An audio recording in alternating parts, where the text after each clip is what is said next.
Sayın Rektör Yardımcım, kıymetli katılımcılar, değerli hocalarım, sevgili öğrenciler ve saygıdeğer misafirlerimiz. Üniversitemiz Yaşayan Enstitüsü tarafından düzenlenen Mele Mahmudi Bazidi ve Alexander August Jaba ve Mirası temalı 5. Kurdiyat Sempozyumuna hoş geldiniz. Sizleri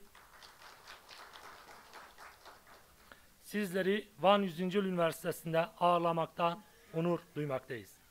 Beştarvanın heja, meyvanın aziz, mamusteyn biriz, oxandekarın delal. Hun tevde bixir hatine sempozyuma Mele Mahmudi Bazidi ve Alexander August Jaba. Van 100. Yıl Üniversitesi Yaşayan Enstitüsü olarak bugüne kadar çeşitli seminer ve panellerin yanı sıra 4 adet uluslararası sempozyum düzenlemenin de sevincini yaşamaktayız. Bunlar Kürtçe'de İslami İlimler Sempozyumu, Ahmedi Kani ve Mirası Sempozyumu, Fakih Teyran ve Mirası Sempozyumu ve son olarak da 2023 yılında Mele Ciziri ve Mirası temalı sempozyumları gerçekleştirmiştik. Kürt edebiyatının önemli temsilcilerini tema olarak seçtiğimiz bu sempozyumların akademi dünyasında yer edilmesini ve tartışılmasını arzulamaktayız. Geli Beştervan'ın aziz, mevek enstitüya zamanın zindi yazanın Van 100. yılı hatta ninaha gelek seminer u panelli darkıstın. U em bibiyeki keyfhoş u serbilindin. İsalci vek berdama Van reze sempozyuman emi sempozyuma Mele Mahmudi Bazidi u August Jaba darbıxın. Em hevidarın ku bibi helvesti de şahkarın edebiyata kurdi ben femkirin u di cihana zanısta akademiye da cihwe bigirin. Şimdi de programımızı arz etmek istiyorum. Programımız saygı duruşu, İstiklal Marşı okunuşu ve açılış konuşmalarından oluşmaktadır. Akabinde kısa bir slide gösterimiz olacak. Programımızın açılış konuşmalarından sonra saat 11'de Profesör Doktor Tayyir Aydın hocamızın başkanlığında sempozyumumuzun ilk oturumu gerçekleştirilecektir. Sempozyumumuz 2 gün boyunca tebliğlerin sunumu ile devam edecektir. Şimdi sizleri 1 dakikalık saygı duruşuna ardından İstiklal Marşı'nı okumaya davet ediyorum.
Şimdi konuşmalarını yapmak üzere Sempozyum Düzenleme Kurulu Başkanı Doçent Doktor Sayın Yakup Aykaç'ı kürsüye davet ediyorum.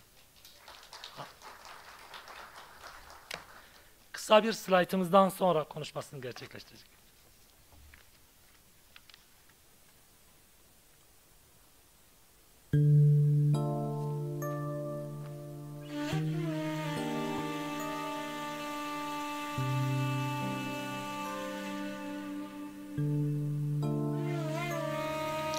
Mele Mahmudi Bazidi Em agahîn jiyana Mele Mahmudi Bazidi ji xebat û nameyên oryantalîst û kurdologê bi navê Alexander August Jaba hîn dibin.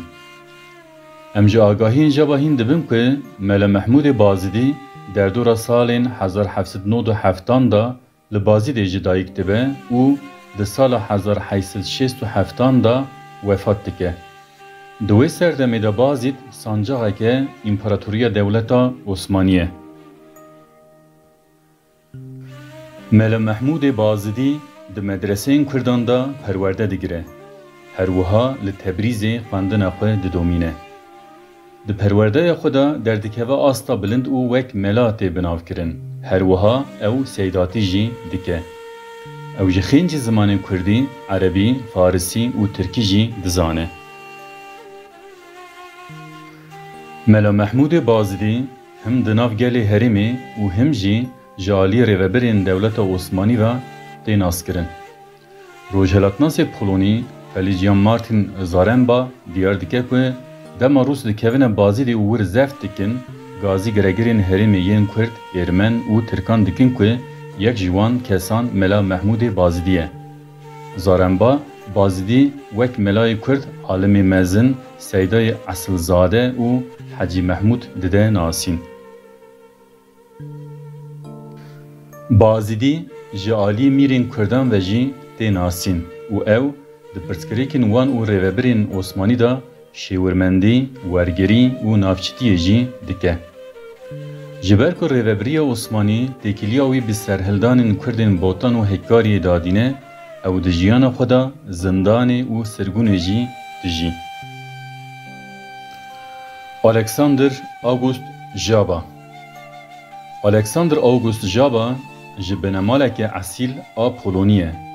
Hin çavkanî diyar dikin ku malbata wî xwedî feraseteke katolîkî ya tûnde û bi eslê xwe cihû ye.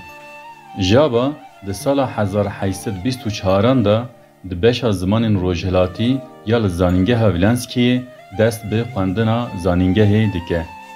Bişra derbazê Rûsyayê dibe. Ew li Petersburgê di Enstitûya Zimanên Rojhilatî de perwerde digire. Jaba ji xêncî Polonî, Rûsî, Tirkî, İngilîzî, Fransî, Farsî, Kurdî û hinek jî Erebî dizane. Ew li Erzeromê dibe konsolosê Rûsyayê. Jaba 15 salan li Herêma Kurdan konsolosiyê dike û nêzî 18 salan bi Kurdan ra dem derbaz dike. Beriya Jaba, akademisyenên Rûsyayê bi taybetî li ser çand, folklor û zimanê Kurdî xebat pêkitîne. Jaba jî wek peyrevên wan hem bi rojhilatnas û îrannas ra di nav têkiliyê dane û hem jî peywendiyek Kurd bi Kurdan, zana û alimên Kurdan her wiha ziman û wêjeya wan va dadine. Mele Mehmudê Bazidî û Alexander August Jaba. Bazidî û Jaba li Erzeromê hevnas dibin.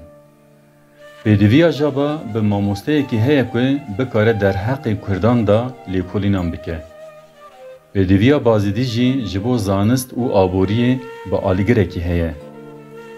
Bazidiyê Misilman û Kurd, Jabayê Polonî û Xristiyan mil didin hev, dest bi xebatên wêje û folklora Kurdî dikin. Ku bi vê tevkariyê di dîroka wêjeya Kurdî da qonaxeke nû dest pê dike.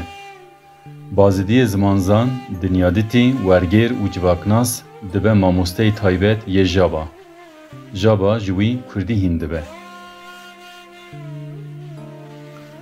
Piştî hevkariya nêzî 10 salan, gelek berhemên devkî û nivîskî yên derheqê ziman, çand û wêjeya Kurdî da tên berhevkirin û ji bo Akademiya Zanistan a Petersburgê tê şandin. Ew bi navê koleksiyona Alexander Jaba tê tomarkirin. Her wiha ev berhemên ku piraniya wan ji pirtûkxaneya Bazidî derketine û qismekî wan jî bi destnivîsa Bazidî ne bingeha xebatên Kurdolojiyê yên li Rûsyayê ava dikin. Koleksiyona Jaba 54 dosyayên cur bi cur pêktê. Ev koleksiyon duwarê çand, dîrok, ziman û wêjeya Kurdî da nusxeyên herî kevin û hêja yên xebatên klasîk û berhevkariyê dihewîne. Ve ev yek jî vê koleksiyonê zêdetir nirxdar dike. Di encama têkiliya Bazidî û Jaba da gelek berhemên Kurdî ji wendabûnê xilas dibin û digihîjin navendên Kurdolojiyê berdestên lêkolîneran. Bazidî bi tevkariya java duwarê ziman, dîrok, wêje, ferheng û folklorê da berhemên giranbûha dinivîse. Taybetiyên Bazidî yên sereke ev in.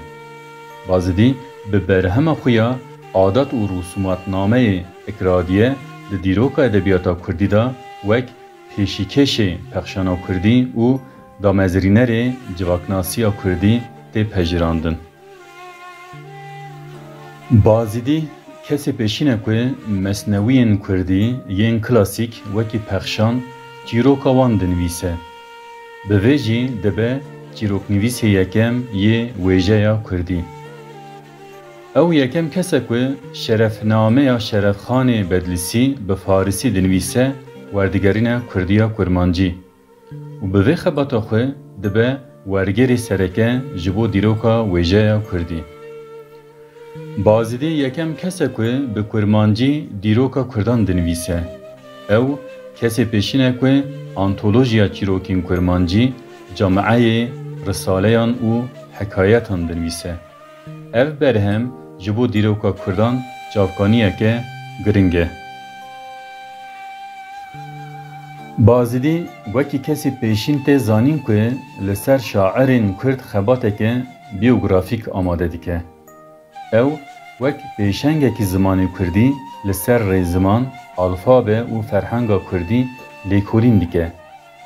Bazidî kesê pêşîne ku bi salan bi kesekî biyanî ra tevkarî dike û koleksiyonekî ku ji pêncî çar berheman pêk tê wek gencîneyek li pey xwe dihêle.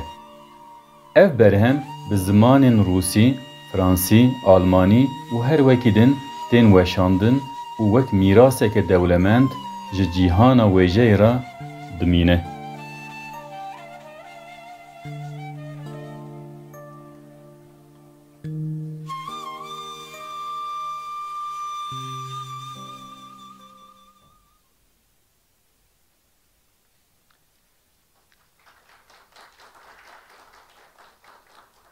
Evet, şimdi konuşmasını yapmak üzere Sempozyum Düzenleme Kurulu Başkanımız Doçent Doktor Sayın Yakup Aykaç'ı kürsüye davet ediyorum.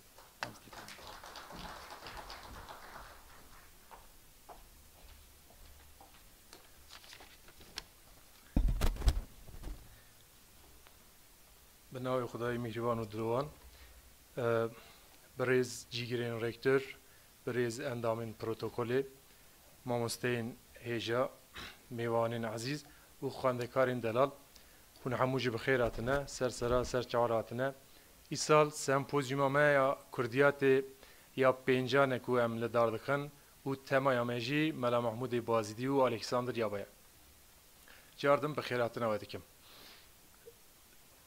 Sayın Rektör Yardımcılarım, sayın protokol üyeleri, kıymetli hocalarım, değerli öğrenciler, hepiniz hoş geldiniz. Bu yıl 5.sini düzenlediğimiz Kurdiyat Sempozyumlar dizisinin bu yılki teması olan Mela Mahmud Bazdi ve Alexander Yaba temalı sempozyumumuza hoş geldiniz, şerefler verdiniz. Kısa sempozyum hakkında kısa bir açıklama yapmak istiyorum.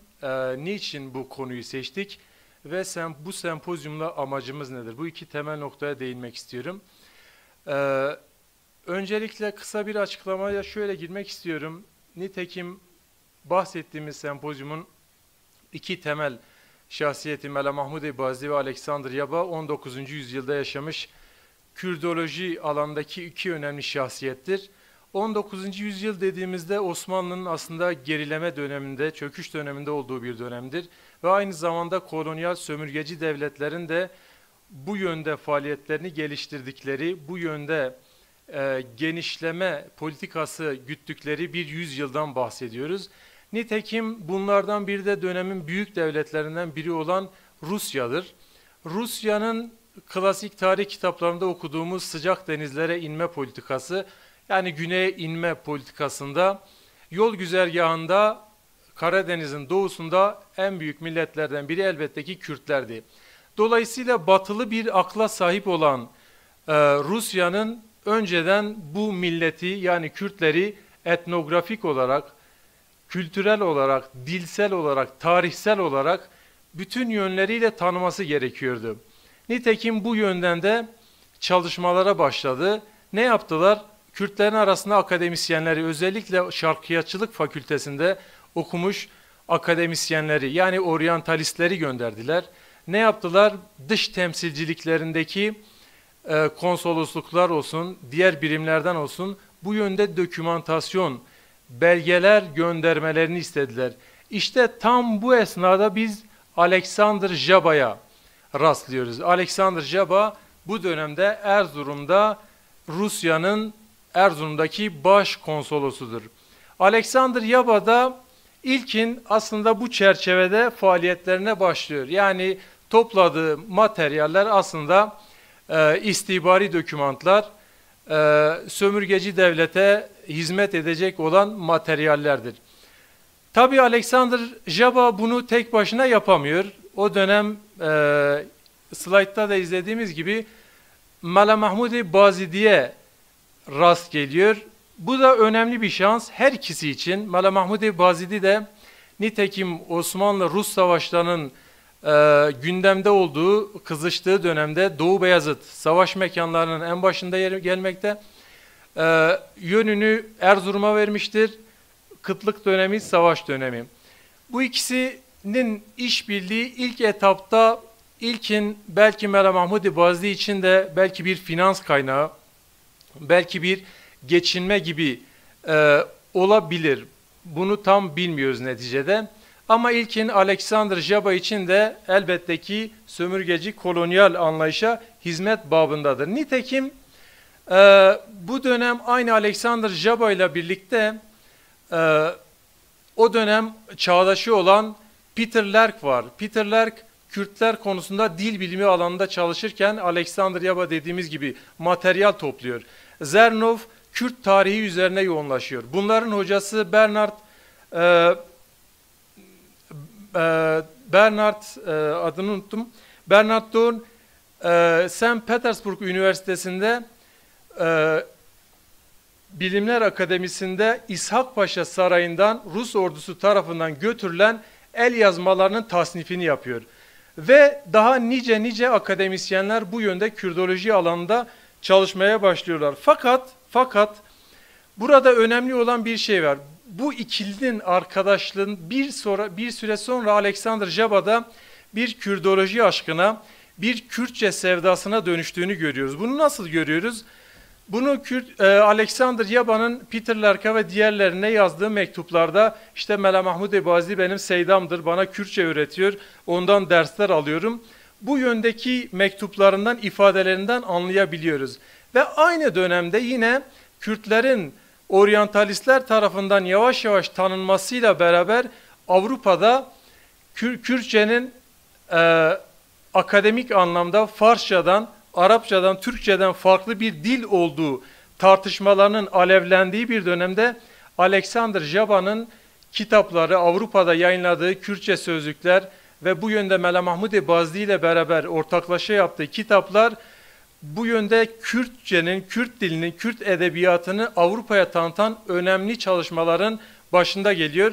Bu yönden Alexander Jaba'yı önemli bir temsilci olarak Kürt edebiyatı için anımsayabiliriz. Bütün bunlar aslında niyetlenmemiş iki sonucu doğurdu. Bize göre niyetlenmemiş iki sonucu doğurdu. Neydi bu niyetlenmemiş iki sonuç? Bu ikilinin işbirliği, çalışması belki de sadece o döneme hizmet etmesi babındaydı. Belki onlar da farkında değildi. 150-200 yıl sonra Kurdish Studies olarak hani Avrupa literatürde Kürdoloji, Kürt dili ve kültürü çalışmalarına ana kaynaklık edecek bir arşivin, bir koleksiyonun atacağını belki onlar da bilmiyordu. Bu niyetlenmemiş sonuçlardan ilkiydi. İkinci bir niyetlenmemiş sonuç neydi? Alexander Jaba'nın Mala Mahmudi Bazidi ile beraber hazırlamış olduğu bu koleksiyon bir süre sonra diğer oryantalistlere de örnek oldu.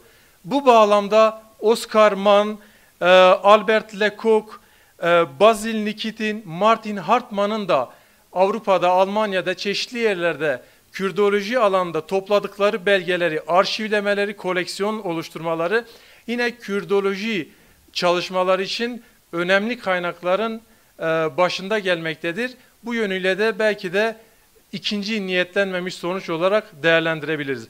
Konuşmamı çok uzatmayacağım açılış olması hasebiyle. Bütün bu konuşmalar çerçevesinde hocalarımızın tebliğleri var. Kendilerine bir kez daha minnettarız. Teşekkür ediyoruz geldikleri için. Bütün bunlar sempozyumumuzun niçin önemli olduğunu bir nebze açıklamak içindi. İkinci olarak sempozyumumuzun amacına değinmek istiyorum. Sempozyumumuzun amacı bahsettiğim bu koleksiyonları, bu arşivleri birer birer açmak, gün yüzüne çıkarmak, akademik anlamda tartışmak, düzenlemek ve bilim dünyasına katmaktır. Biz buna Alexander Jabba ve Mela Mahmudi Bazidi'nin koleksiyonuyla başladık. Öyle ümit ediyoruz ki devamı da gelecektir. Her idavi jiberko dve koleksiyonu de destnivisen Mela Mahmudi Bazidi بخیره حوالی وی هکاری مکسی کawاشی وان دره چونه لماز دخوازم گوتنه کی حمزه مکسی بیجم حمزه مکسی د سال 1919 da د کوارا جینه ده yani takriben 105 sal beriyangi dibêje nivîsiye dibêje ji bo her qewm û milletekî edebiyat û asarê edebî wek xîmê qewîne ji bo serayet alî. Milletê xwî edebiyat çi qeder bikevit, serayê selteneta wî maddî biherivit, dîsa bi himmetekî tête avakirin. İcar em ji dibêjin bi îzna Xwedê em bi van rêze sempozyuman wekî gotina Hemzeyê Miksî bi himmeta dildarên ziman û edebiyata Kurdî bi xebatên akademisyen û lêkoleran cardin vê edebiyatê tamîr bikin û serayê vê ava bikin. Carekî din spasî û hurmetên xwe ji bo ve pêşkêşî dikim sernavê lîjneya li darxistinê hûn hemû jî cardin bi xêr hatine ser sera serçavar hatine.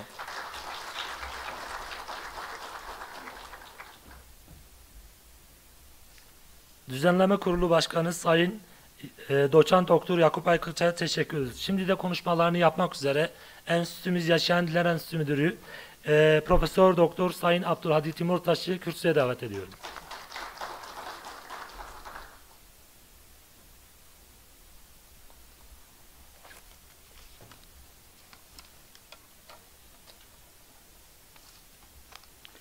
Sername ename name Allah, benamivi na tamame vallah. Sayın Rektör Yardımcılarım, Sayın Dekanlarım, Sayın misafirler, kıymetli katılımcılar, hepinizi saygı ve muhabbetle selamlıyorum. Yaşayan Diller Enstitüsü, yüksek şans programlarıyla, aylık seminer ve panelleriyle, çıkardığı akademik dergi Kurdiyat ile ve yılda bir düzenlediği uluslararası sempozyumlarıyla Kürt dili edebiyatı ve kültürüne dair hizmetleri keşfetmeye devam ediyor. Hazineleri keşfetmeye devam ediyor. Bu sene 5.sini düzenlediğimiz Kurdiyat Sempozyumunda Kürt edebiyatının çok borçlu olduğu iki kaşifi konu edinmekteyiz. Bu iki kaşif sayesinde Kürt dili ve edebiyatına dair, tarih ve sosyolojisine dair birçok hazine yok olmaktan kurtulmuştur. Mela Mahmudi Bazidi ve Alexander Jabba'dan bahsediyoruz. Bu iki kaşifin çalışmaları 2 gün boyunca alanın uzmanları tarafından tartışılacaktır. Sayın katılımcılar, 12 yılını geride bırakan Türkiye'de yaşayan diller enstitülerinde yapılan akademik çalışmalar sadece dil ve edebiyat alanlarında değil, genel olarak sosyal bilimlerin tüm alanlarında rüştünü ispat ettiğini ve Kürt akademiyanın İslam dünyasındaki diğer dillerle yarışacak seviyeyi yakaladığını rahatlıkla söylemek mümkündür. Sadece akademik çalışmalar değil, başta İslami ilimler olmak üzere sosyal bilimlerin neredeyse tüm alanlarında ciddi ve orijinal eserler hazırlanmaktadır. Ülkemizde sadece Kürtçe eser yayınlayan onlarca yayın evi bulunmaktadır. Bu yayın evlerinin kataloglarını incelediğimizde klasik Kürtçe eserleri, modern şiirin tüm konu ve türleri, roman, hikaye, piyes, tiyatro gibi edebi eserleri, İslami ilimler, tarih, felsefe, sosyoloji, sanat ve dil bilimiyle ilgili başlıkları görmekteyiz. Ve bu manada biz meseleye baktığımızda gerçekten de sosyal bilimler alanında lisans ve lisansüstü eğitimin Kürt diliyle rahatlıkla yapılabileceği kanaatini, verisini, sonucunu bize gösteriyor. Her zaman olduğu gibi bu senede böyle bir bilim şölenin düzenlenmesinde maddi ve manevi desteklerini bizden esirgemeyen ve her zaman yanımızda olan Sayın Rektörüm Profesör Doktor Hamdullah Şevli'ye, yardımcılarına ve ekibine huzurlarınızda teşekkür ediyorum. Sempozyum Düzenleme Kurulu Başkanı Doçent Doktor Yakup Aykaç'a ve ekibine özverili gayret ve fedakarlıkları için çok teşekkür ediyorum. Yine maddi ihtiyaçlarımızı karşılamada büyük destekleri olan ve bu destekleriyle bize cesaret veren Van Ticaret ve Sanayi Odası Başkanı Sayın Necdet Takva Bey'e, Peyvent Yayınları sahibi Sayın Halit Yalçın'a, Urartu Yapı'nın yönetim kurulu başkanı değerli dostum Sayın Abdullah Aras'a ve Vameda Reklamcılık Yönetim Kurulu Başkanı Sayın Ercan Yıldırım'a, yine maddi katkı sağlayan tüm diğer dostlarımıza şükranlarımı arz ediyorum. Enstitüde çalışan mesai arkadaşlarıma, öğrencilerimize ve Cengiz Andiç Kültür Merkezi çalışanlarına ayrıca teşekkür ediyorum. Konunun uzmanları olan akademisyen ve araştırmacı katılımcılara huzurunuzda hoş geldin diyor ve teşekkürlerimi sunuyorum. Muntevde bixeyr hatın, serçavatın. Sempozyum Düzenleme Kurulu tarafından sempozyumun şeref konuğu olarak seçilen değerli duayen araştırmacı ağabeyimiz Sayın Ziya Avcı'ya bugüne kadar Kürt dili ve kültürüne dair yaptığı hizmetlerinden dolayı şükranlarımızı sunuyor ve kendisine minnettar olduğumuzu beyan etmek istiyorum. Saygı ve hürmetlerimle.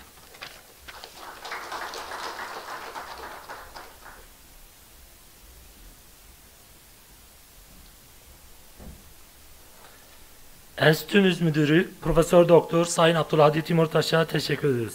Şimdi de konuşmalarını yapmak üzere üniversitemiz Rektör Yardımcısı Profesör Doktor Sayın Murat Kayri'yi kürsüye davet ediyorum.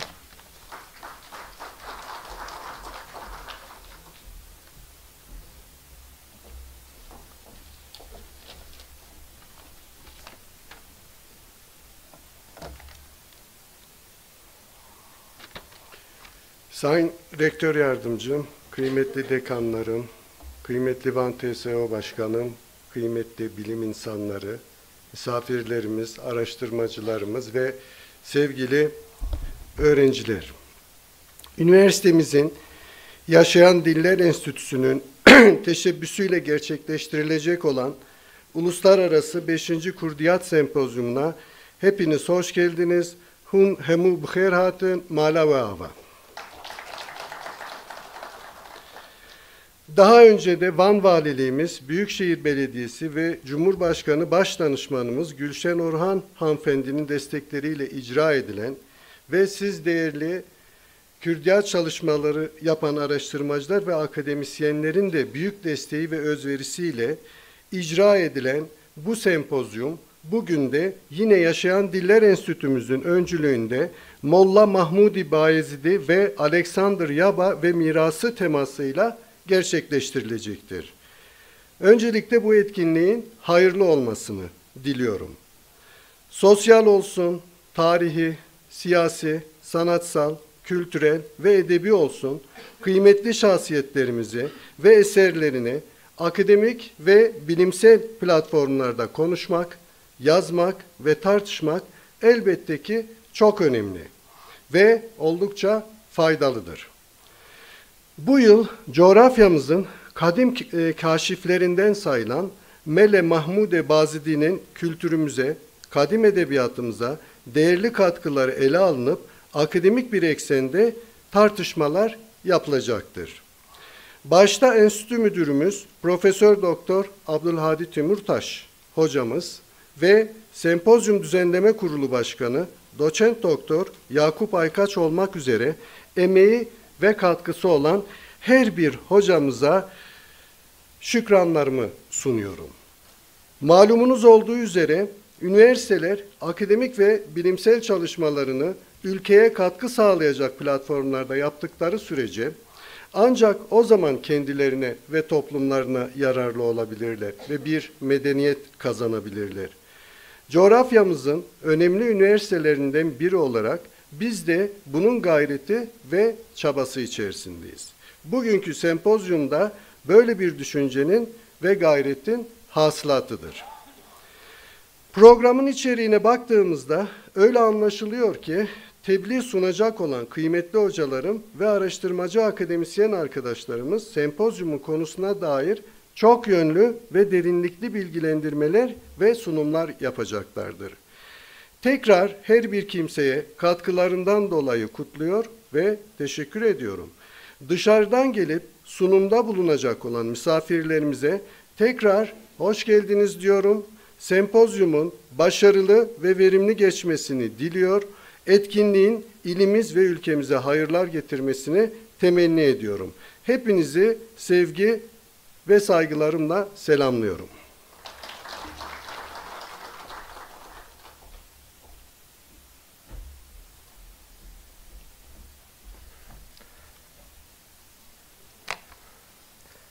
Rektör yardımcımız Profesör Doktor Sayın Murat Kayri'ye teşekkür ediyoruz. Şimdi de sempozyumumuzun sporlarından arzu ettikleri takdirde Sayın Van Ticaret ve Sanayi Odası Başkanı Necdet Takbay'ı selamlama konuşmalarını yapmak üzere kürsüye davet ediyorum.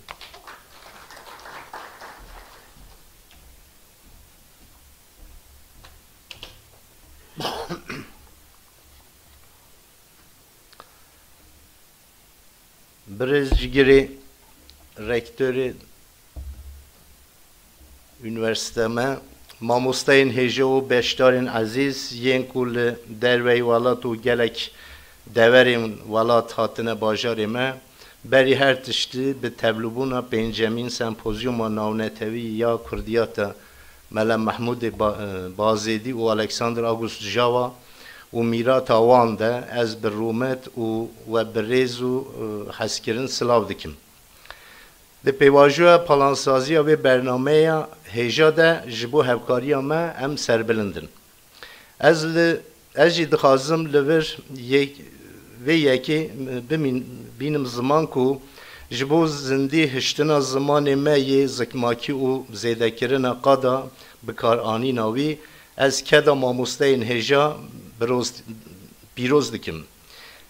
او هولیدانک پر هجایه. او میراثه که جبر و یکی وکه اوده پیشسازیا و بازرگانیا وانی متجاری خواجوان خبات و پشتگیریان لسر زمان کردی و دیروکا کردی خوا پاشوانک شاندیه. از دخوازم که وی بینم هم بزانن که دریه ما دوی مجاره ده جهر کسی وکریه هن سر چاواهاتنه ام انستوتیا بسر کار خباتین کردی جی پیروست کن سروکاتیا وی پیروست کن روبریا و پیروست کن سر چاوا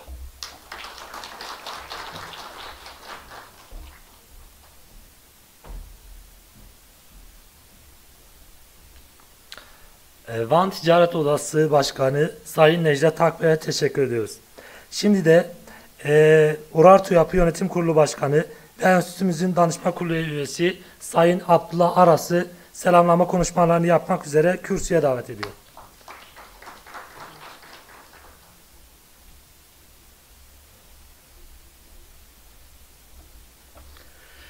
Bismillahirrahmanirrahim. Beres arikari rektora vane زاننگاه وانه ماموسته هیجیا مسافر اوی در و هاتنه رومتار مسافر اوی در و هاتنه خورت و جیوان خواندوان زاننگاه انوسته ازی سلام و سایگو حرمت خواه برست کم خود تعالی وی سمپوزیمی بکه صدما جبونا عزمان کردی زانانبینا کردی چاندا کردی اف یکی پنجان کو خبات کردی دوی زانانگاه دهان دهاتیه کرن پر گرینه ام زیده پیوی که خوشن راستی دما زانانگاه یزونجی یل تیتا بحث کرن گلک خباتی وی گرین هیا فقط ام خباتا وی گرین اوه تیتا مجیه من خدمتا وی زانانگاه هانه کجبونا ادبیات کردی زمان کردی فولکلور و خبات عالم کردی هاتیه کرن او تیتا مجیه من بیوی مناسبت از سپاسی تکم جبونا رکتور زانانگاه وانه بیوی مناسبت من جبونا برای مورات و جمیل متون هیوی سپاسی من گهن رکتور سپاسیا من ای دو دیجی دو یمین جی جبونا دوست من قدیم حوالی من نزدیک بکی سو 40 ساله ام هفرانه ماموسای عبدالهادی تیمورتاشه بشا کردی میدوری بشا کردی و اف خباتا هانه پیوی هات میدان هات حولیت زانگاه هانه دا از سپاسیه که مزنجی جبونا ماموسای عبدالهادی تکم خود تعالی بر دوام بکه بر دوم بکه اف خباتی تی خانه راستی از فدید کم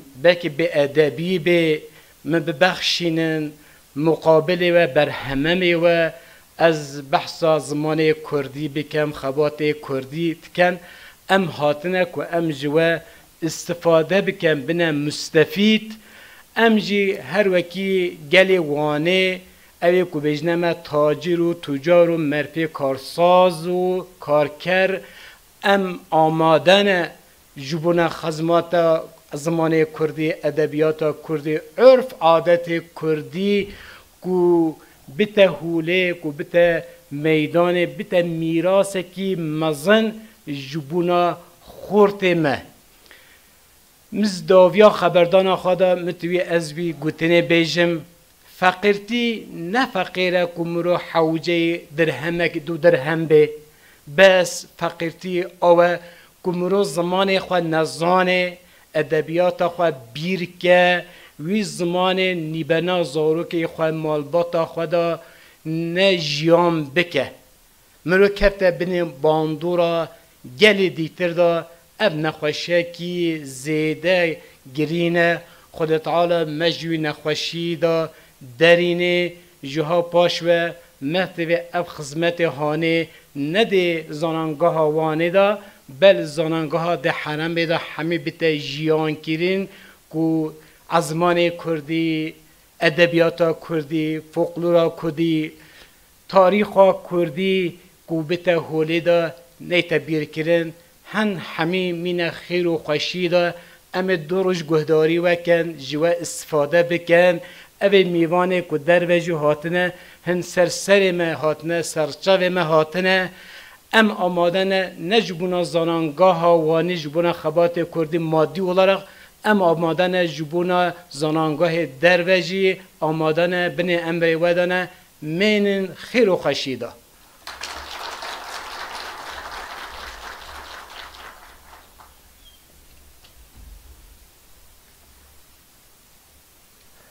Urartu Yapı Yönetim Kurulu Başkanı Sayın Abdullah Aras'a teşekkür ediyoruz.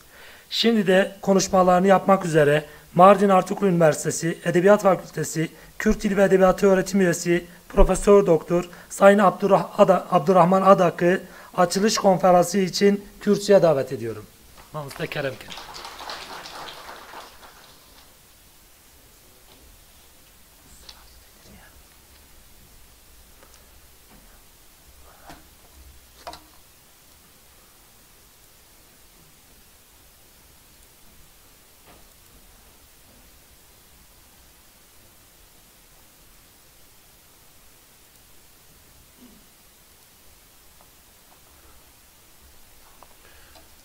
Sayın Rektör Yardımcılarım, Van 100. Yıl Üniversitesi Rektör Yardımcıları, Yaşayan Diller Enstitüsü Müdürü, Kürt Dili ve Kültürünün ve Edebiyatının öğretim üyeleri, öğretim elemanları, değerli araştırmacılar, akademisyenler, misafirler, Van halkı, hepinizi saygıyla, sevgiyle selamlıyorum.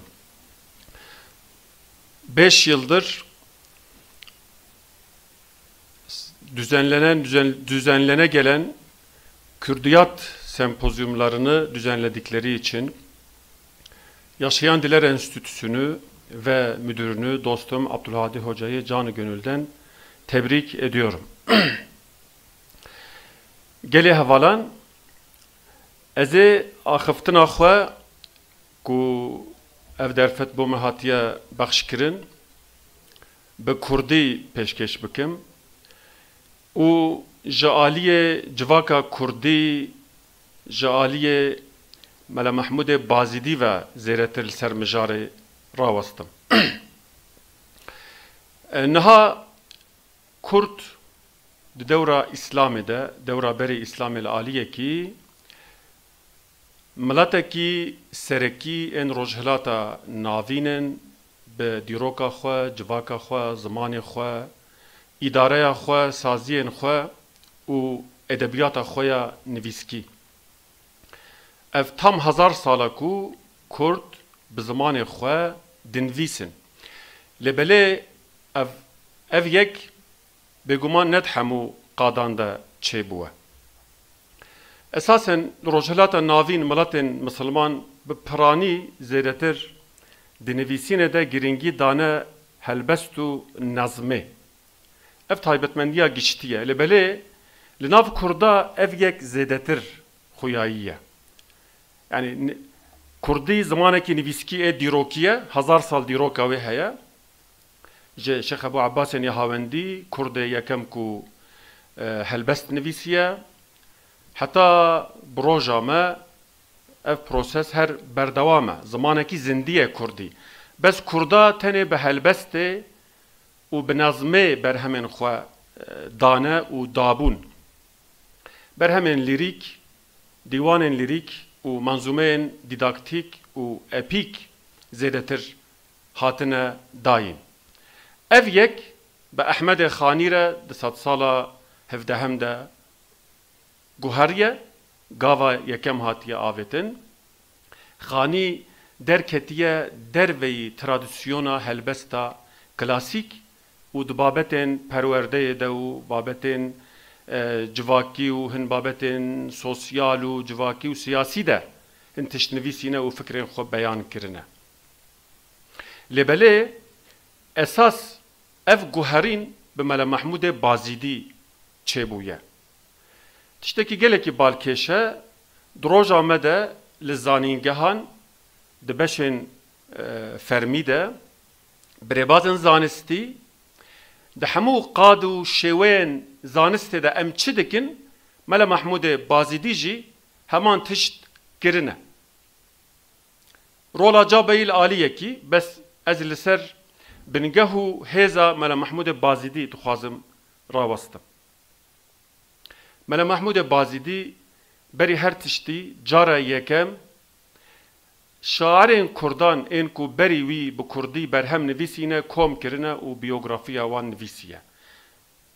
Yani berhemeke yan jî bi gotina îro maqaleyek gotareke zanistî nivîsiye. Di qada biyografiyê de û tezkîrenûsiyê de. Ev tiştekî tamamen nû e. Bazidî çawa ku îro em dema berhemekê sağ dikin, yani edisyon kritika berhemekê dikin, em hemû nusxeyên destnivîs kom dikin, wî hêj wî wextî ev tişt kiriye. 20 berhemên edebiyata Kurdiya klasîk Bazidî kom kirine. Di venaberê de em dikarin hinekî pêş ve diçe baş.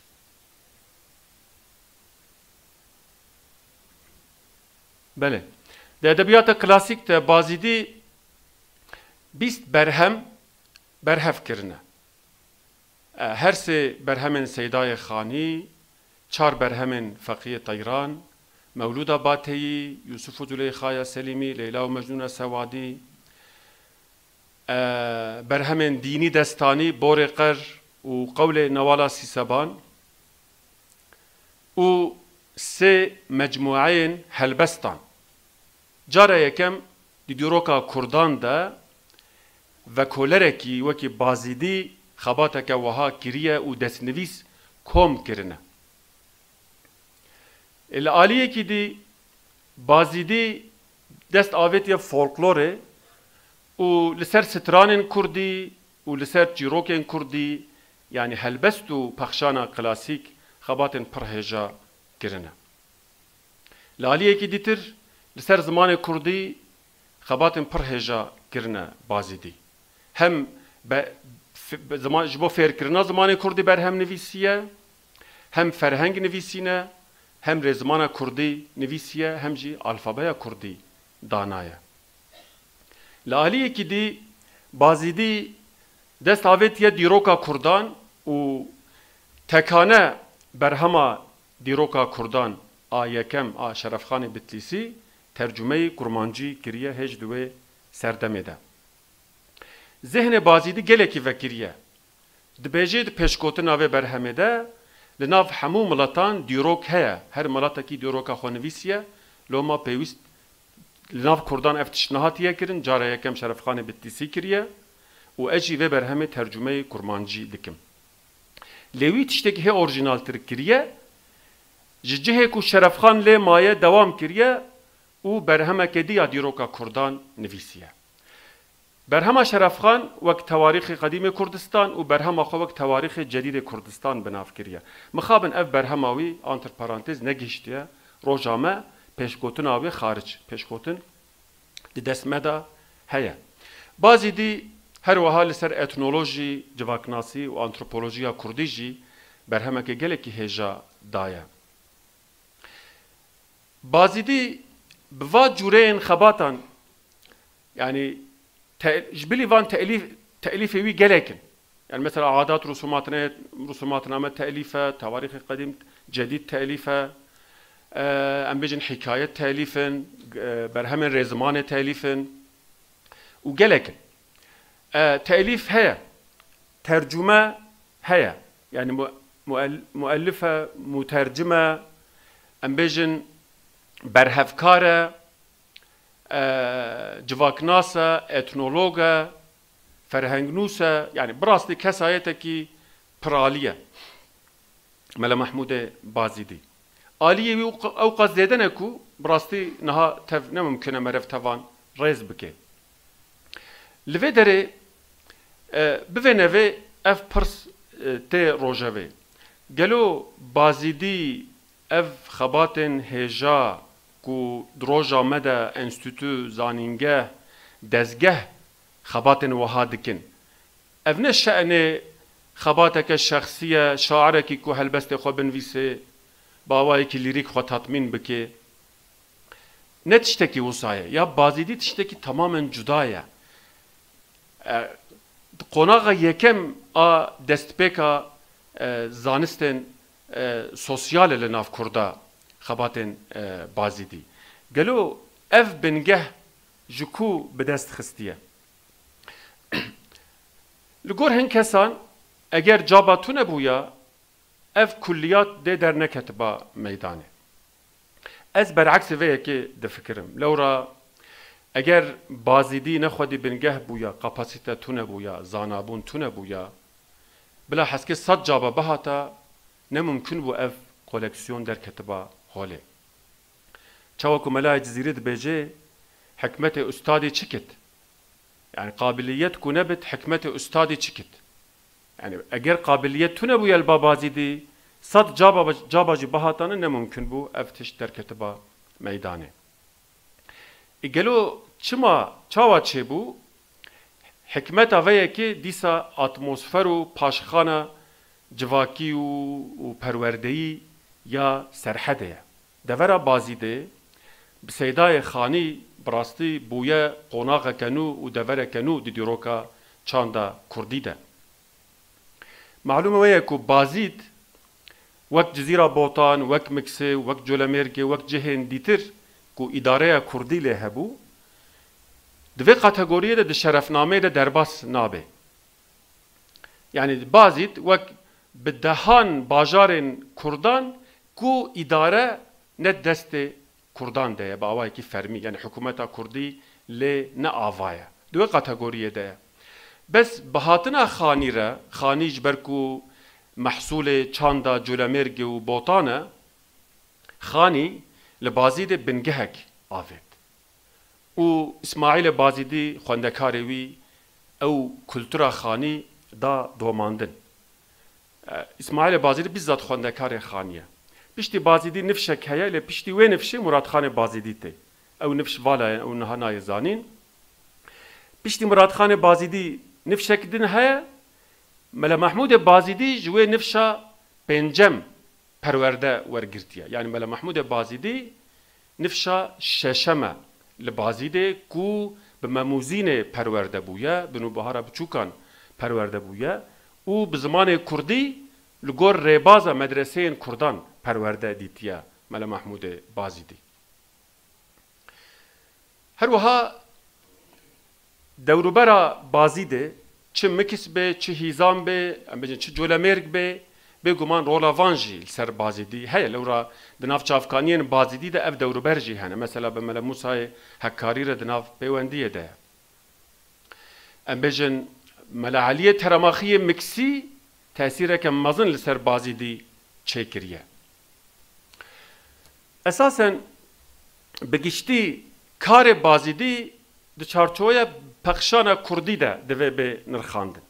Yani berî Bazîdî nezma Kurdî heye lê bi Bazîdî re pexşana Kurdî îdî bi şeklekî şenber ava bûye.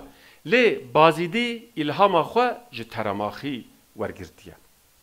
û piştî wî ji Mele Yunusê Helqetînî ku ev her du jî xelkê Miksê ne. Piştî ku paşxana dîrokî ya Bazîdî bi vî rengî em destnîşan bikin, ez dixwazim qala keşfa vê xezîneyê bikim. Ana Mamoste Abdulhadî herdem dibêje keşfa xezîneyan mottoyeke gelekî xweş e bi rastî jî. Mixabin keşfa vê xezîneyê li nav Kurdan di demeke pir dereng de çêbûye. Yani ji 1805 heya roja me Kurdan ev xezîne keşf nekiribû mixabin. Tenê 4-5 akademisyenên Kurd ên ku li Rusyayê doktorayê xwe kirine, kesên wek Macrûf Xeznedar û Aladîn kesên bu rengî Cewdet Huşyar, van kesane di xebatên xwe de behsa Bazîdî kirine û sûd wergirtine. Lêbelê esas rola Bazîdî li ser Rojavayê çêbûye, li ser Kurdologên Rojavayî çêbûye. Bi taybetî Margarita Borisova Rudenko bi rastî piştî Bazîdî belkî di asta duyem de pesnê heq dike ku wê ev xezîne da nasandin, kataloga wê amade kir, berhemên feqîyê Îran çap kirin, bi taybetî li ser 8 nusxeyên memûzînê xebateke bi edîsyon kritik weşand.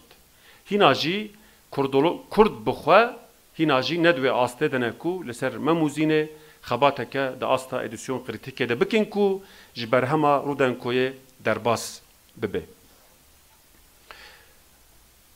Taybetmendiyeke ku ji bîra min çû ew nusxeyên pir orjînal û herî kevin, mesela nusxeya Mewlûda Bateyî, nusxeya memûzînê yên herî kevin divê arşîvê dene. Ev arşîv ji vî alî ve ji aliyê destnivîsariyê ve kodikolojiyê ve jî bi rastî xezîneyeke pir girîng e. Ez vekirim ser keşfkirina vê xezîneyê.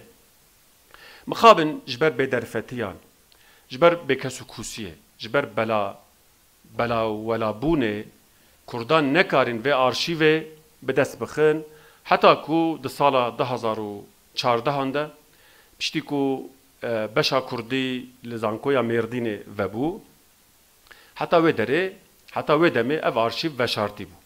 Cara yekem xweşbextane digel Mamoste Kadri Yıldırım'ı Gorbehişt u rektörü ve serdemi Brez Serdar Bedi Omay u esas rehberi ve proje Ekrem Önen bi deste ve ekibi ku ez proje aktif dinav ve komede bu u havalên me yên din jî nihal ve derê hazir mamosta Ramazan Alanu yên dîtir.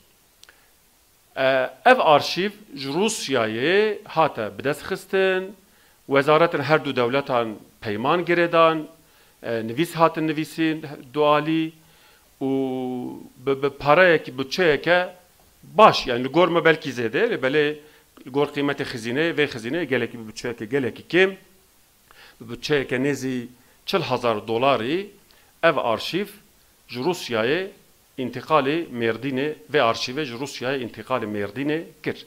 Heta wî wextî di nav camekanan de mabû, nehatibû, xebat li ser nehatibû kirin.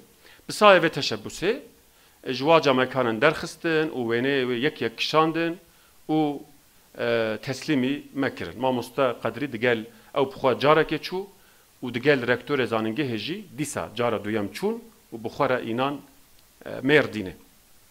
Ji wê rojê ve li ser vê arşîvê bi dehan akademisyen, bi dehan xebatan dimeşînin. Çi gotar, çi pirtûk.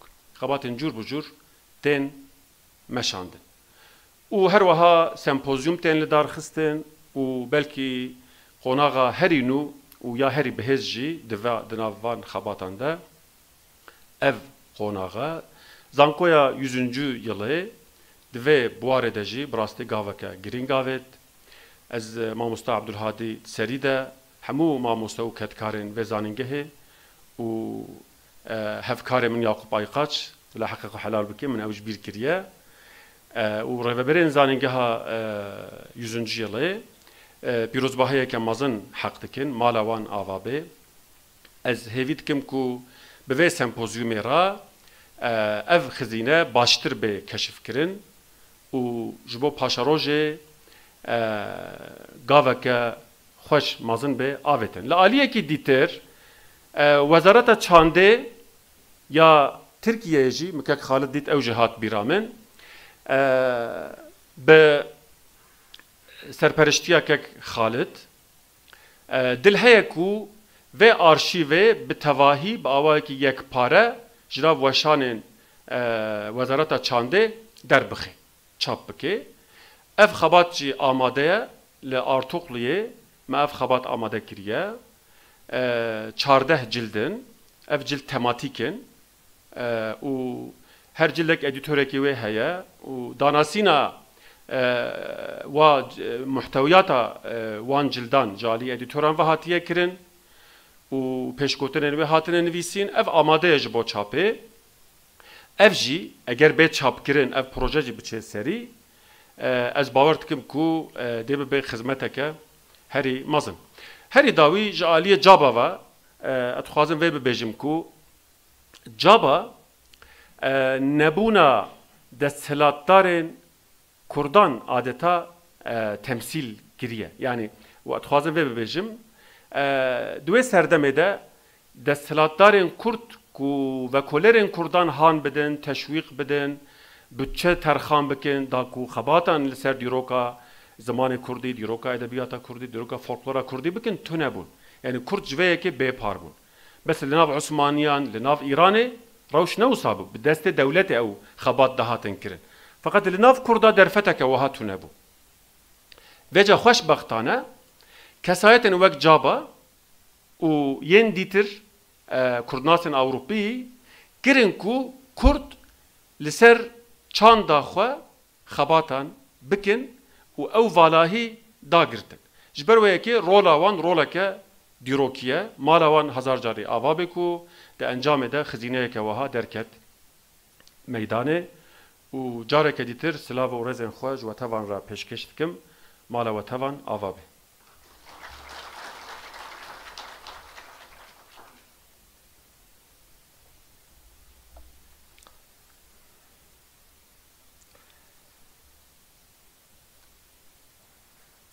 Profesör Doktor Sayın Abdurrahman Adaka konuşmaları için teşekkür ederiz. Şimdi konuşmalarını yapmak üzere Sayın Mamusta Halit Sadi'ni kürsüye davet ediyorum. Mamusta Kerem Kil.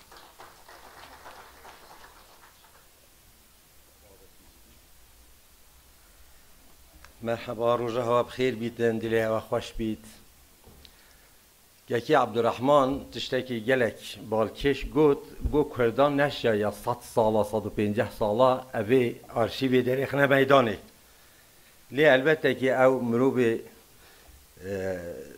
چد بیجن یه اداره دنابا مثلا اداری داد منی تنش بر هندی نشید هبت شتا بیجید از دیشینا و بدری تمام کم هند بینم وارجا گلک باران تیتن و جد زمان بارانین سیاسی جی سر ملت داد بارن دوی 100 سالا داویه دا تالانک لسر چاند و ادبیات و سوسیولوژی و پسیکولوژی و ام بیجن سیاست ها کردان دا بوری انکارا کردان حتا کرن دجیانی دا جبر هنده کردا نشیان اف آرشیویر وکیوی آنیه که یاکو بحث کریید آلبرت لجوک آنیه اسکارمان آنیه دیو پیدا بکرد و جا بگاوه دوی 100 ساله دا هندک انسان ام بیجن وکی محمد امین بوزارسان لسویدی زین العابدی زنار لسویدی که من لیزنبرگ لهولندای او مارتین برونیستن هندک برادری من مثلا سلیمانی محمد علی قرداغی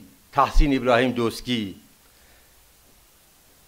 انسان وسا رابون و لدو به تشتی کفتن و جا اف تالانا هاتی وکی لیهی دسر ملت دا چوبو وقتا که اف لیهی درباز بویی چه زوم و کون و خانی تشتک نما بو و جا اف کسین که ویگا ولی دیگرن لبه پشتی وقتا درباز دبیتن کتابه که دبینن و یا تا نویسه که دبینن دبیجه او اول نویسه احمد خانیه یا دید بینید بی او اول نویسه ملای باتاییه او اول یا ملای جزیریه او اول دست خطا فلان کسیه به آوی هر بر هفته بن حتی که امروز اگه گهشتین یعنی وکی خزینه کاران لدو خزینه گرند و پاش خزینه نو هم مازم پیدا کرد براستی جی از یک جوان کسانم که هری منداره که عبدالرحمن و قدری یلدرم و ام بیجن برادرین ما یک خدمت آواد وی کشف کردن آوی اویدیه دا چوی عبدالرحمن دزانیتن من هنگی بالا خواهش عبدالرحمن وکر 2014 وقتی اف خزینه هاتی 18 ساعت ما اف کیشا قوپیا که 3 قوپیا باور گرتن یک لجمنه یک مدى تحسین ابراهیم دوسکی یک جمع بو اردکی دیره کریه که ما گوت صباحی شولی به دولت برینا گرده هفتی خراب کردن تشکل کردن براب چه اردابنه چید ویگاوه گلک حوالین مال سر وی کاره و اویدی خباتید کن و گلک تشتین باش جدرد کبن و هر وسا تاریخ و ادبیات کردی مثلا بیجن که پرویز جهانی جدن آمدانه او لرخ دورا اورمیه لدورا سنندج باب ماجد روحانی سیدان نابو چی بو باب ماجد روحانی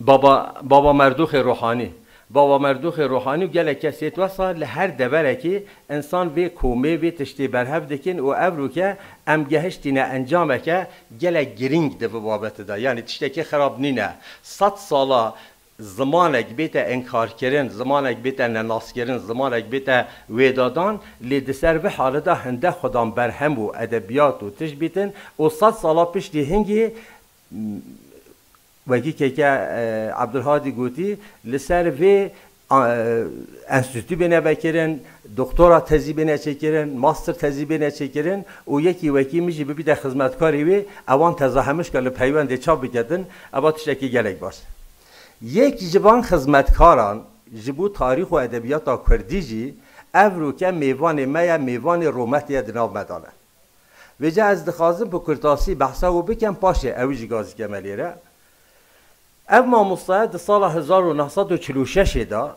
لطاطوان منطقه پنکاسی گنده پنکاسی نزدیک رشادیه او خوشترین جهه که ما یا دوراوانی جه گنده رشادیه لوی داره هاتیه دنیای پشتی ایلک قل اورتا قل پشتی ایلک قل خلاص کردین اورتا قل بولیسی هاتیه وانی لوی داره دا آتاتورک سیاسی هبویه او جهه که نجدت وان مقابلی وی داره بو لویر دست میتبا خاکریه جمالبات که خاندان جمالبات که زانا بابه و اندام بلدیا بدلیستی بود بر هندی مروبه که خانده و نویسکار بود تشت زانین ایال خوش بر هندی خاصتا دا بو خواندن و او بخوشی کشکوله که یا مخابن مخاص بگا به ابروکوی کشکولی بینی نشه ها بدن یا بابه لی دست ملکت یهش دوان سالان دا کردینی هیدی آشکارا بیتن یعنی سال 1960 دا 61 دا پشت داربه یا 27 گلانی چید بیتن چپبانی زیده بیتن و دناوی چپبانی دا کردواری جی کردینی جی زیده بیتن هندک فکر و حضور و بیری وصابو چید بن اوجی انتصابی حوالین خواه دکتر شوان سعید قرمزو توبراقوات گتن و پشت اینگه کمال داده قدو چید بیتن داده قو چید بیتن حتی سالین هشتیه ماموستا دناو وقت کار و خباتان دانه سال هشتیه وقتا داربت چید بیتن او سوریه مالا خراسانات بده سویدی و لسویدی دمینید وقتا که لسویدی جهنزانن اف دورمجیت میید بری شورشگری میین بری اسمه دا بجیل بری بونزان چلی هات بارا بتر دچنه قهوه رو نخاره اوکیت یعنی ام بیجن پنیکیریت یعنی تشومشتی وساطت یعنی لی اف میوان به یه رومت یه اف رو که گل حجبان تشتاجی ناکتن او به خباتن انستیا کردی فیری اویدی یعنی خبات کردولوژی دیبیتن و جارا اولی کتابا از باسا باورد که موسا قناعت دکم کو جارا اولی کتاب عبدالرقیب یوسف دیوان کرماندی به نام شاعر کلاسیک کرد وردگری تا کردی یعنی لاتینیزت کردن که عبدالرحمن جی دزانیتن و عبدالهادی جی و همه زانن ام همه چواد بیجن روس همه جه پالتوی گوگل درکتینه ام خوشی نویسکار و خباتکار ویگا و یه تاریخ ادبیات کردی و سر کردی دخبتن جوی کتابی درکتنه چونکه بری وی کتابی مچه کتابی ریکوپیک بحثا پرتابگی حکاری بحثا ملاحسین باتایی بحثا علی حریری بحثا ملای جزیری بحثا شیخ نورالله بریفکانی شیخ نورالدین بریفکانی و یدی بیکن ندیده بود حتی جارا اولی ملوی داره اف شعر احمد خانی یا چارزمانی اواد بیجیتن فاط عمری فی هواک یا حبیبی کل حال آهونالم همدمم شد در فراغت ماه و سال گر benim خانم دیلرسن çoktal olmuştur halal din و ابتر بومج عشقی من نما عقل و کمال وقتی که ما افتش دیتی یا ربی هنگیز اویدید بیجین یا چرمی سریمه بلند بو مگو یا ربی اوا تشتگل مبرزه بو یا چه خزینه یا مازنه چه تشتکی گرینگه دویتن اوی تشتی پیدا بکن او کتاب جی او ما مستای ما ورگراند بو کتاب عبدالرقیب یوسف و پشتی هنگی وقتی که فیر بوی وی شوله و کیفا و جهاد شانازی بو چه بو بختیاری بو چه بو اویدی چه بو جسال 1986 حتی 2024 حتی بگا به 8 جلد کتاب ورگران دیده 8 جلد جوان کتاب 8 جلدا بس بحثا دو کتابی گله گریم بگم یک معروف خزندار میجوی ویژه کردی یعنی تاریخ ادبیات کردی 7 جلده وان روزا دی نوبهار دا چاپ بیدن کتابه که دی یا معروف خزندار نه علادین سجادی نه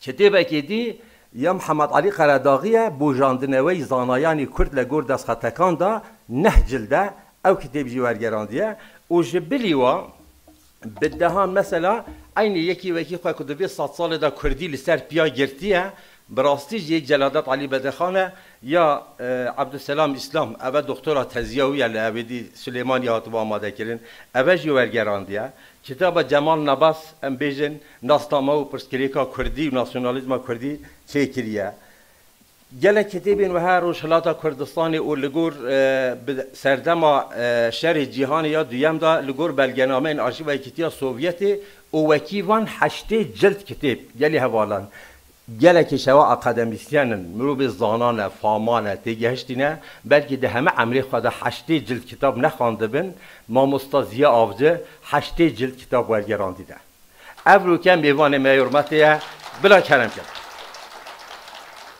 بجا ما مستازیه آفجه مروبه که گلک ادب حیا به نرم و حلیمه به سکونته فقط خیرته که زیرکاهی و دیسیپلینه که وسطاتی ده هیا روزه 8 ساعته به وی پیرامریا خواه به وان سالی خواهی درباز بویجی 8 ساعته دخبته و جبومتش تکی ها چکیدیت کسی زیاده تر بخوازیتن بحثا زیا آبجه بنیاسیتن که زیا آبجه کیه ده مرحله که چوا درباز بوه کتی بگدیج او بخواه نویسیه بیر آنن و شاهدیه هنک بویران جیان آخه یا که حتی چند سال بری نه نویساندی اف کتاب آوجی مچاب کریه و همه کتابی تو بگه و امچاب دکن اف ساله هگه خود حس کردن چون نخوشی نبن نوبهاری داشتی دی معروف خزدار در که بیتن و مگوتی زیاد به اف ساله 3 کتابی تاجی تمام بکن هیچ طلبی دنیا هم تدبینن چنم که زیاد ببلا اودی بکن ببین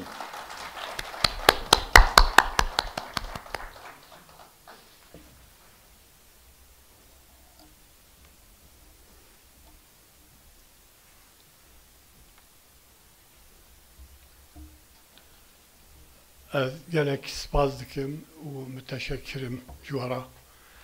Ez xeyxatireke gelek gerim bi taybetî yê ku ji derveyê wanê û derveyê welata tune wan dikim.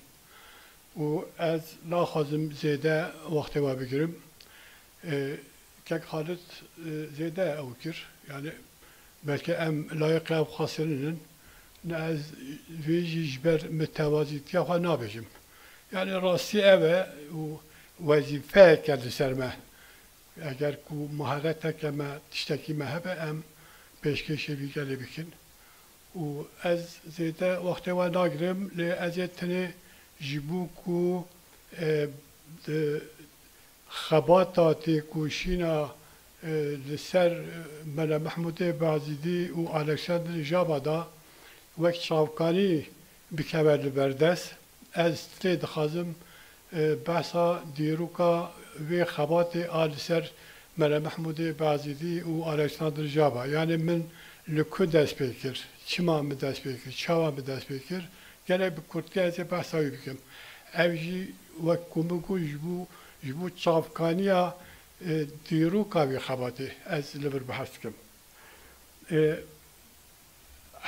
Di sala 1980 nehada او کسی کوشفار روشنبیر دبیجن او کسی کو مرقاوان لسر خباتا کرمانجی یعنی کرمانجی هبو من اروپای گروبک بکانی بناوی گروبا خباتا کرمانجی 1980 نهادا ev jî bi perspektîv û pêşniyara Katalonyan bû. Ewan ji me re gotin ku di wextê Franco da li zimanê me hat bû qedexekirin û me netkarî em tiştekî bikin. Lê bixef me hinek zimanê me jî ber bi xelasbûnê ve dişû. Me bixef ve şartî di dema Franco da grûbek pêkanî û me li ser zimanê xwe xebat meşand. Hûn çima hûn Kurd jî tiştekî wiha nakin. Em lê dilerin gelek rewşenbîr û gelek zanayên ku li ser xebatê ziman dixebitin Ewropayê hene, hûn jî grûbekî wiha pêk bînin soz du civînê we yekem em ê finanse bikin. Em ê we davetê Barcelonayê bikin û her civîn hefteyek bidome çünkü me jî wisa ew kiriye gotin ji me re. Li ser wê me ew grûba ku min behs kir yani girêdayê Enstitûya Kurd a Parîsê me grûba xebata kurmancî pêkanî. Ev xebat heya niha dom dike. û civîna wê hefteyan serê vî salê me pêkanî. Yani 35 sal. 35 sal çi ye? Belki piçek derveyê mijarê ez ê behs bikim. Gelek kesên ji we hûn ew yani şahidin her wext propagandayê tê kirin. Propaganda çi ye? Dibêjî ku Kurd nikarin bi hevra kar bikin. Kurd nikarin bi hevra kar bikin. Ev bi rastî serê me de wek ewekî cih girtiye. Me bi vî xebata kurmancî îspat kir 35 sale salê du car her carê hefteyek em dicivin ji herêmên cuda kestên ji demokên cuda me îspat kir ku Kurd dikarin bi hevra bixebitin. Ew propagandakî menfî ye جبو کو پچوک دیتنا مایا ام هات اثبات کرن اجا از بیم سر مثلا ملا محمود بازدی مجاله كبير خباطها ماشي او بو ام او بيجا و بيوين كو د كلاسيكين كابن اي كردي دا حنا و نهاج مربونا كيم ناس يعني شي ناس يعني امجي ملا محمود بازدي سات 6 سات هفته سال برينها برهمك نویسانیه gelek peyvin ku seydای ملا محمود بکار آنیه و ایرو هنگ جوان بونه کمناس yani emnaz nakin ne hatne بکارانی emnaz nakin yani bune kemnaz مجالك خبطنا مجي او بوكو ام او peyvin وها ku de klasik kurdی ملای جزیری عدل حریری حمو و سیدای ملا محمود بازی ku برهم وان ده هلا ام برهم بکن و سینونیمی وان yani معنای وانی کو ایرو حریم جدا جدا دادنا کدا دا کوته بکارانین لبر بنویسن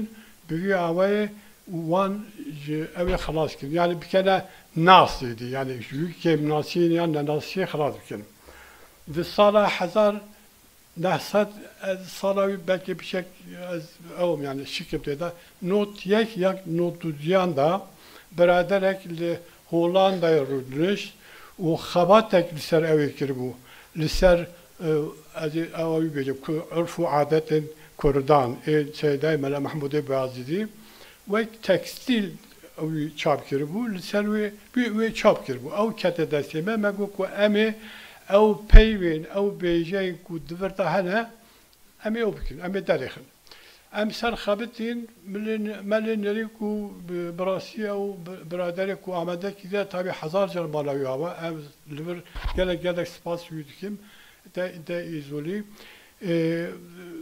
دخياكو يعني belki teksti baş destandaketi bu yani bu havakidin gelek şaşit ede bu و ما اوكر ما دسمه داجي tekstidin tünebun ku em bkarın em bejin dana مقایسه بکن به هر راز بکن و ما دسیجوین لسری چیکرین او سلم داد تشتک بیاری میگو کو بخوا yani و شخص ne bütün kesi şey vereyim ne bu az gerek ki tekst edin av ve berhama seydai mala mahmud bazidi bidas bexim az gerekli yargam not not yan not dudu min başur çabi xwa garan gerek dost mehbin او خباتين كول سربي برهمي وبرهمتين كول باشور هات ولكن يه بروفيسور شكريا بيربال و يه جلن كسيدن برهم كرن لبراسي برا او برادر قصورنا نرن النظام طبعا از ناخذ قرارك يوم بدم دليم سر وننش مگو از جاردن او لجاري ناخذ بدوم منم داوي من كتابخانه مير کامران بدرخان آکولها دست انسیا کردی آپاریسی دایه لور خباتا برز بقیمت هیجا گلگ ام چی بیجین که مجرا رودن کو می پیدا کر کو لسر دو برهمین گلگ برهم اما دو برهمین کو از دیدگرم کو خبات کریه من پیدا کرن یا جوان چل چیروک آدینجی عرف و عادت کردان من او پیدا کردن گروردن کو بخوال سروان هر دو نسخهان چی خبات کریه اشارت کریه او کریه آمگو من بلجی رودن کو ناز دکر بشک من های میج خبات یهبو من فتوکوپیا وان او انسیکشا و هر دو کان من ترانسکریپته کردن ترانسکریپته الفابه لاتینی و من orijinal وان جدانی تدا yani ورگرا وان فرانسیزی جمدانی تدا orijinal وان alfabe عربی جمدانی تدا جبرکو alfabe عربی gerek seydای من لورم بلا قصورنelerini جمی gerek baştırtılanın her vakt murut karı şaş bukuyne her vakt murut gelek puspu gibi murut karı şaş bukuyne murut karı kemasi bike jberim orijinal وان جدانی تدا و من او دانا çapkirin. Az yürü gelek kefal u serbirindim ku من ev xabat kiriye. Belki min vakti ku destavi tevi xabatı min nezayne ku rete li radar kevim. Ev ye adudyan 2008 da li başur sempozyumek binave sempozyuma Mele Mahmud Bazidi u Alexander Jaba çebu. Ez cihat me xwendin ji bu sempozyume ve şaxe وزیر کلتوری فلکتی کاکی بو چو رحمه خود تعالی رحمه خود بکه گله گرینگی دادشته وها دو روز بیان سه روز سمپوزیوم devam کرد işte gele bazı şeyce hatta peşeş kirin او شخص مبخوا شخص فلکتی کاکی را peşiya ki bugün seyda gerek hem bütün kütüphane Petersburg arşiva Seyda'yı Mele Mahmud Jaba binin nani yani var hasıl pek nahat neticeye sempozyumici ez barası ürünü danım gelu hat çapkirin yan hat çapkirin hayamici tünü li ev vazife a keteser milli biraderin libir zaningeha sal yüzyeli u ez gerek spaskim jivumi şeref ekke serbirindiye ki ku ez میوان شرف یه سمپوزیوم هاتم بیارتن و از همیدارم به عمره از لایق وی yani jivrt bela xabata ku az bikim az وان کسان ندم شرمی و گله سپاس کم و مالا بابا ما مستعد رفته ام بخواجی گله سپاسیا ما مستعدن حقیقتا خدمت کی گله زیده کی لیبیجه از بیری بو سینان هلم کرسیه بلا او بیشتن کاکی دی بلا بیت پلاکت کی بدته لی از به قصا داوی بخیر هاتنا بتونی میوان منی هجا و برکفت دیکم همین بخیر هاتن سر جوان و هر چندا کو ام همل گلی بندویش ولیدا زحمتش همیش کا زیاده تر 4-5 مروت کیشن ایک عبدالهادیه یعقوب آیخاچه مصطفی و حجی الماز و برادرین میر اویدی شدگن راست هم هارکاریا واتگن بلی خدمت و موازن سر پشتوانه از زور سپاسی وان کن پیش به همشکا کنم که من یه سال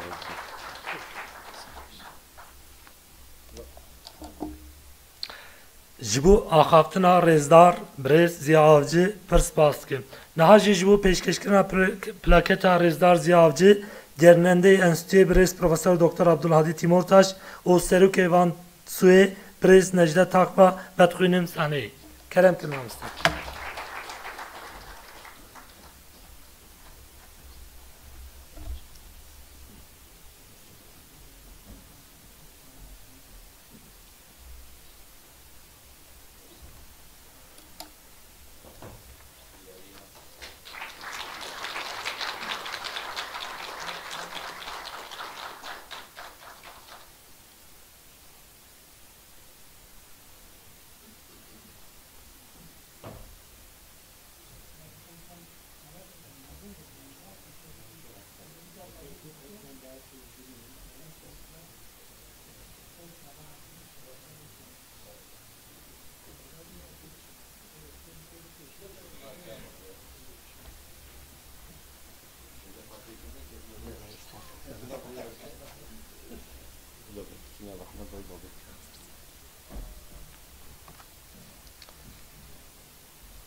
Geri beştervanın heja naha emin haber ekibidin o piştre saat yazdan da ve runiştina yekem dest bibke.